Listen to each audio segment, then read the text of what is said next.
Mapapahanga ka dito. Ang mga drone ngayon, hindi na lang basta laruan, pinabago na nila ang mundo natin. Malayo na ang narating ng mga drone mula sa pagiging simpleng gadget lang. Ngayon, binabago na nila ang iba't ibang industriya. Isipin mo, ginagamit ng mga magsasaka ang drone para bantayan ang kanilang pananim, kaya mas maganda at mas madali ang ani nila. O kaya naman, ginagamit ng mga search and rescue team ang drone para mas mabilis mahanap ang mga tao at makapagligtas ng buhay gamit ang teknolohiya ng drone. At hindi lang yon, may mga drone na rin nagdadala ng medical supplies sa mga liblib na lugar, kaya nakakarating ang tulong kung saan ito pinakakailangan.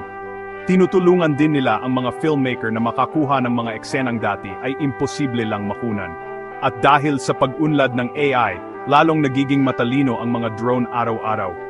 Kaya nilang mag-navigate sa mga mahihirap na lugar, umiwas sa mga sagabal, at minsan kaya na nilang magtrabaho ng mag-isa.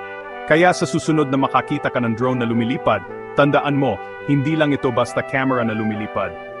Isa itong simbolo ng inobasyon, pagiging epektibo, at walang katapusang posibilidad. Abangan nyo pa ang iba pang nakakabilib na tech updates.